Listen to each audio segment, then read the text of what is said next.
안녕하세요. 매일 아침 빠르게 만나는 미국 주식과 테슬라 소식 아트라운 TV입니다. 테슬라가 옵티머스를 무려 18만 대 분이나 생산을 준비한다라는 소문이 있습니다. 연말에 1000대만 나와도 굉장히 호재라고 볼 수 있겠는데 굉장한 루머라고 볼 수 있겠어요. 이 점 오늘 알려드리도록 하겠고요. 테슬라의 목표가를 여전히 2600불로 보고 계시는 분이 계십니다.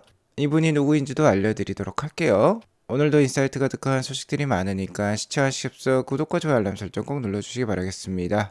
미국장 현황부터 살펴보고 가도록 하겠습니다. 10년물 국채금리나 유가나 굉장히 하향 안정화된 모습을 지속 보여주고 있어요. 자, 이런 매크로 지표 상황 속에서는 주가가 강할 가능성이 높습니다. 계속해서 그러한 점이 미국 증시에 드러나고 있어요. 여전히 미중 무역 갈등은 해결의 실마리가 보이지 않고 있지만 미국 증시는 이런 좋은 매크로 지표와 좋은 실적을 기반으로 해서 지속 상승 중에 있습니다. 자, 오늘 장은 좀 특이했어요. 전일과는 정반대의 양상으로 마감이 되었다라고 볼 수 있겠는데요. 자, 다우지수는 떨어지고 나스닥이 상승했기 때문이죠. 자, 어제 화요일장은 다우지수 위주로 좋았습니다. 나스닥에 크게 영향을 미치는 이 좌상단에 위치하고 있는 빅테크 기업들은 어제 화요일장에 좋지 않았어요. 그리고 중소형주가 좋은 모습을 보여주었었는데 금일 수요일장은 모습이 사뭇 달랐습니다. 자, 어제는 이쪽이 빨간색이었는데 초록 색깔이 많이 보이고 있죠. 오늘은 나스닥에 속해 있는 빅테크 기업들의 주가가 좋았다라고 볼 수 있겠고요. 중소형주들은 어제보다는 좀 좋지 않았어요. 자, 그리고 어제 화요일장에는 반도체 주식들이 좋지 못했는데 오늘은 반도체 주식들이 좋았습니다. AMD가 무려 9.4%나 상승을 보여주었는데 최근 오픈 AI와 함께 시너지를 보여주고 있어요. 자, 어제와 다른 모습의 오늘을 보니까 시장이 좀 변덕스럽다라고 생각을 해볼 수 있겠죠. 자, 하지만 반대로 서로 주거니 받거니 하면서 꾸역꾸역 올라가고 있는 모습은 괜찮다라고 볼 수 있겠습니다. 어쨌든 미국 증시를 포함해서 현재 글로벌 주식 시장을 리딩하고 계시는 리딩방 방장부는 트럼프 대통령이에요. 트럼프 대통령은 관세 정책에 있어서도 굉장히 변덕스러운 정책을 펼치고 있죠. 트럼프처럼 시장도 현재 변덕스러운 10월장이라고 볼 수 있겠습니다. 솔직히 10월 현재 이 변동성 장세는 충분히 예고가 되었던 부분이에요.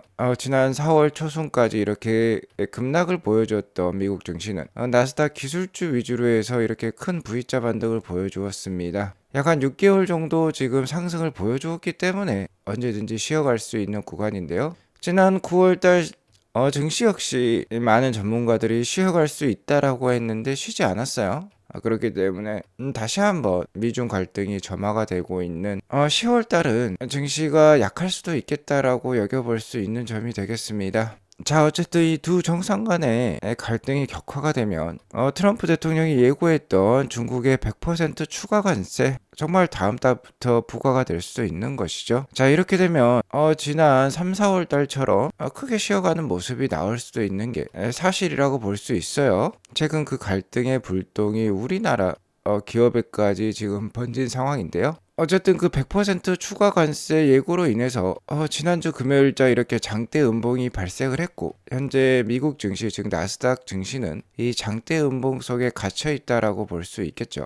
즉 두 정상 간에 그러니까 미중 무역 갈등이 해결이 되지 못한다라고 하면은 이 박스권 안에 갇혀 있을 가능성이 높다라고 볼 수 있겠습니다. 어쨌든 이 미중 무역 갈등이 반도체라든지 AI 기술 패권에 달려 있었다라고 봤는데 이게 이제 무슨 식료품이라든지 농수산품까지도 번지고 있어요. 다만 트럼프 대통령이 에이펙 정상회담에 참석할 것을 약속을 했고 아직까지 정해진 것이 없기 때문에 그 기대감이 증시를 지탱을 하고 있습니다. 어쨌든 지금까지 보여왔던 행보를 보면 트럼프 대통령은 미국 증시를 굉장히 챙기고 있어요. 그렇기 때문에 그래도 뭔가 최악의 결과는 오지 않을 것이다 라는 기대감이 있다라고 볼 수 있겠습니다. 자, 그리고 금일 수요일 장에는 뱅크 오브 아메리카라든지 모건 스탠리라든지 미국의 금융권도 힘을 보여주었어요. 현재 10월달 3분기 실적 주간이라고 볼 수 있겠는데 모건 스탠리나 뱅크 오브 아메리카나 좋은 실적을 발표를 했습니다. 모건 스탠리와 같은 경우는 미국의 대표적인 IB라고 볼 수 있겠는데 매출이 역대 최대 수준을 달성을 했어요. 뱅크 오브 아메리카도 실적이 예상치를 상회했는데 역시나 IB 부문의 수수료가 급증했다라고 합니다. 이는 그만큼 미국의 금융시장이 활발히 전개가 되고 있다는 뜻이 되겠어요. 인수합병이라든지 기업 공개라든지 잘 이루어지고 있기 때문에 이렇게 수수료가 급증했다라고 볼 수 있겠죠. 미국의 전반적인 금융시장은 괜찮은 것 같습니다. 그리고 그 금융시장이 활발한 이유는 새로운 섹터에서의 투자가 활발히 이루어지고 있기 때문인데요. 역시나 새로운 산업 영역 즉 AI 혁명이 이제 시작되는 단계에 와 있어요. 그렇기 때문에 만약 10월달 증시가 좀 흔들린다라고 하면 미중 무역 갈등이라든지 미국 정부 셧다운으로 인해서 흔들린다라고 하면 좋은 AI 주식을 찾아서 잘 편입할 필요가 있겠습니다. 잘 모르겠으면 엔비디아와 테슬라를 매입하시면 된다라고 볼 수 있겠어요. 그 두 주식만 편입을 하더라도 AI 투자의 대부분을 커버할 수 있습니다. 자, 아무튼 10월 한 달 미국 증시가 좀 흔들리더라도 현재 연내 두 차례 금리 인하 확률은 90%대로서 높은 수준을 보여주고 있어요. 만약 연내 한 차례 추가 금리 인하에 그친다라고 하면 이 실망감에 미국 증시가 좀 흔들릴 수 있겠지만 두 차례 금리 인하 기대감이 계속 유지가 되면서 연말까지 진행이 된다라고 하면은 연말까지 어느 정도의 랠리 우리가 생각을 해볼 수 있겠습니다. 테슬라는 금일 1.38% 상승한 435불대로 마감을 했어요. 어제도 말씀드렸지만 미 정부 셧다운과 미중 갈등으로 인해서 다시 한번 10월달 하락세가 온다라고 하면은 테슬라도 급락이 올 수 있다라고 말씀을 드렸습니다. 솔직히 미래 가치는 훌륭하지만 현재 테슬라가 만들어내고 있는 이익에 비해서 주가가 너무 앞서가고 있긴 해요. 언제든지 이 폭을 좁힐 수 있는 조정이 올 수 있다라는 점은 이해하면서 투자를 유지하실 필요가 있겠고요. 자, 그럴 때마다 주식수를 늘려갈 필요가 있겠죠. 최근 테슬라의 AI 행보는 거침없습니다. 거기에 더불어서 새로운 모델들도 계속해서 만들어내고 있어요. 이 새로운 모델 중에 가장 기대가 되어지는 건 역시나 옵티머스 3세대라고 볼 수 있겠죠. 자, 왜냐면 옵티머스 3세대부터는 실제 공장에 배치도 되고 대량 양산을 목표로 하고 있기 때문입니다. 제가 어제 방송에서 이 옵티머스의 손을 생산하기 위해서 중국 내 부품업체에게 테슬라가 오더를 넣었다라고 말씀을 드렸는데요. 자, 오늘 더 큰 소식이 나왔어요. 정말 옵티머스 3세대 대량 양산의 희소식이라고 볼 수 있겠습니다. 물론 아직은 루머라고 볼 수 있겠어요. 하지만 중국 현지 매체에서 직접 다루고 있고요. 중국 주식시장에 상장된 회사입니다. 산화지능제어라는 회사인데 중국명으로는 산화주쿵이라고 불리운다라고 해요. 자, 이 기업은 액추에이터를 만드는 기업인데요. 테슬라 옵티머스의 여러 관절들을 실제로 움직이게 하는 소형 모터라고 보시면 됩니다. 총 5억 위안이나 대규모 주문을 발주했다라고 해요. 자, 우리 돈 기준으로는 9,400억 원 정도 되는 굉장히 큰 규모예요. 실제로 납품은 내년 1분기부터 시작될 예정이라고 합니다. 주문량이 상당하기 때문에 최소 18만 대의 옵티머스 로봇을 커버할 수 있는 주문량이라고 해요. 테슬라 옵티머스 대량 양산의 발전 속도가 굉장히 빠르다라고 볼 수 있겠죠. 현재 미국의 피겨 AI라든지 중국의 유니티리라든지 그리고 현대가 가지고 있는 보스턴 다이나믹스라든지 이런 휴머노이드 로봇 생산 업체는 이렇게 대량 양산의 기미를 보이고 있지 않은 가운데 테슬라가 가장 앞서가는 모습을 보이고 있다고 볼 수 있겠죠. 자, 이 루머, 이 희소식의 원문은 바로 이렇게 나와 있고요. 여기 보면 최소 18만 대 옵티머스를 버금가는 그러한 오더를 주문했다라고 나와 있고 첫 번째 생산이 내년 1분기가 될 것이다 라고 얘기가 나오고 있어요. 그리고 이 루머, 이 희소식의 출처는 중국의 이스트머니닷컴이라는 경제 매거진이 되겠습니다. 이 원문을 AI를 통해서 해석을 해보면 테슬라의 옵티머스 로봇은 상업화 단계에 진입했다라는 것을 확인해 볼 수 있죠. 자, 그리고 이러한 옵티머스를 일단 빠르면 11월 6일 주주총회 때 우리가 만나볼 수 있을 것 같은데요. 이것 역시 아직까지는 예측일 뿐입니다. 자, 하지만 정확한 것은 이 옵티머스 3세대가 내년 1분기부터는 대량 양산에 들어갈 수 있다라는 거고 내년에 못해도 뭐 18만 대까지는 옵티머스를 만나볼 수 있다라는 거니까 굉장한 희소식이라고 볼 수 있겠죠. 자, 생각보다 옵티머스의 발전 속도가 굉장히 빠릅니다. 자, 그리고 현재 10월 중시는 미중 무역 갈등으로 인해서 한 치 앞도 내다보기 힘든 상황인데요. 다만 기업의 발전과 실적은 어느 정도 우리가 가늠을 해볼 수가 있어요.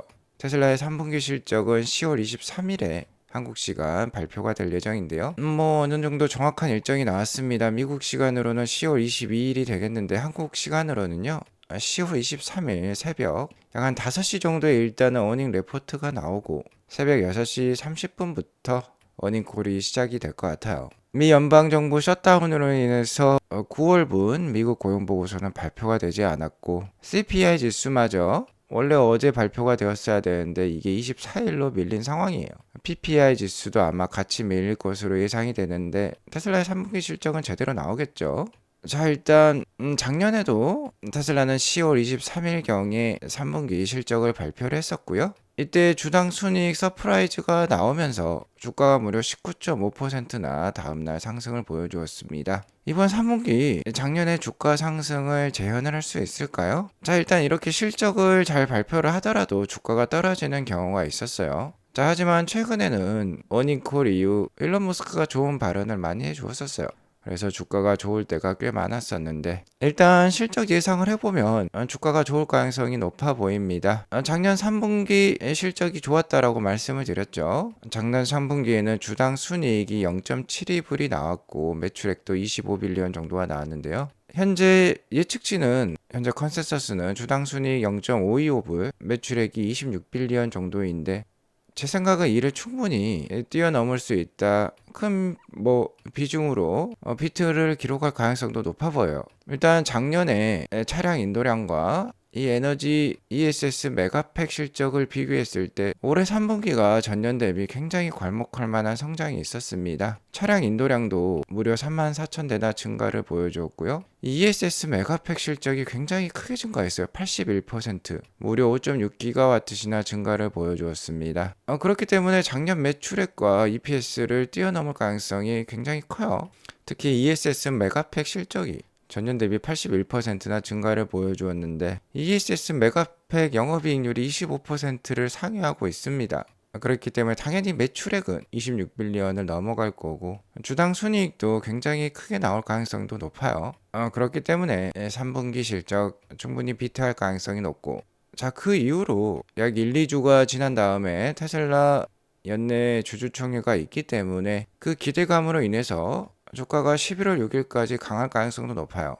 전년 대비 굉장한 발전이 있었기 때문에 어느 정도 호실적이 나올 것으로 예상이 되고 자, 그 이후에 있을 어닝콜에서도 일론 머스크는 주주총회 때 유리한 고지를 점령하기 위해서라도 어닝콜에서 3분기 어닝콜에서 좋은 얘기를 할 가능성이 높습니다. 특히 FSD랑 로보택시 옵티머스와 관련된 희망찬 발언을 할 가능성이 높아요. 현재 FSD는 중국에 올해 2월에 풀려서 빠른 속도로 보급이 되고 있고 호주를 넘어서 이제 일본까지 보급이 되려고 하고 있죠. 자, 그리고 미국에는 현재 FSD 버전 14.1.1까지 나왔는데 자, 테슬라 AI 책임자 애쇼에 따르면 오늘 1.2 버전이 나온다라고 해요. 계속해서 빠른 업데이트를 보여주면서 완전 자율주행에 다가서고 있습니다. 그리고 이러한 완전 자율주행은 내년부터 런칭이 될 사이버캡, 즉 로보택시 전용 모델이 출시를 하게 되면 그에 맞춰서 완전 자율주행을 선언할 가능성이 높아요.